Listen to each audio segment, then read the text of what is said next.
Maraknya kasus bullying yang terjadi saat ini, terutama di sekolah-sekolah hingga berujung tindak kekerasan, bahkan tidak sedikit anak yang meninggal dunia akibat perilaku sekelompok siswa. Atas hal ini, runner-up 3 Duta Anak Sumatera Selatan, Sanrio Ricci, menegaskan siap menyuarakan, bersinergi bersama pemerintah dan seluruh jajaran perangi bullying sejak dini. Dirinya juga mengungkapkan keprihatinan atas adanya aksi perundungan terutama di sekolah-sekolah yang notabene masih anak-anak. Dirinya juga akan memberikan sosialisasi ke sekolah-sekolah agar dapat meminimalisir terjadinya bullying di sekolah. Sebagai Duta Anak Sumsel, dirinya juga akan mengembangkan tradisi atau permainan anak-anak yang saat ini hampir tergerus oleh zaman. Kita kasih lihat video gimana cara stop bullying dan kita contohkan gimana cara stop bullying. Cara gimana caranya? Caranya kayak kalian lihat kan orang lagi dibully, kita stopin.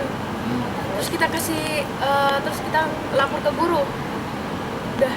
Terus gitu aja. dipanggil loh yang ini. Iya. Apa di sidang apa gimana? Dilaporin ke guru aja, biarin gurunya yang handle. Ya. Iya. Ini kan agak Ya, terus pendapat kamu gimana? sedih sih liatin orang dibully. Kasian, setiap hari dibully.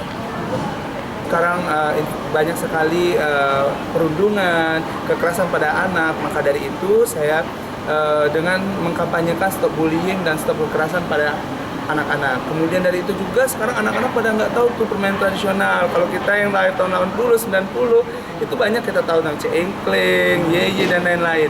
Nah maka dari itu saya juga mengajak anak-anak kemarin di pas karantina ada permainan tradisional ya bersama bermain bersama komunitas di Kambang Iwa disupport oleh Dinas Pemuda Olahraga Provinsi Sumatera Selatan.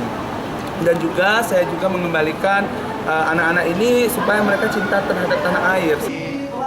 Sebelumnya diketahui, Sanrio tengah mempersiapkan diri untuk melaju di ajang pemilihan Duta Anak Indonesia pada tahun depan.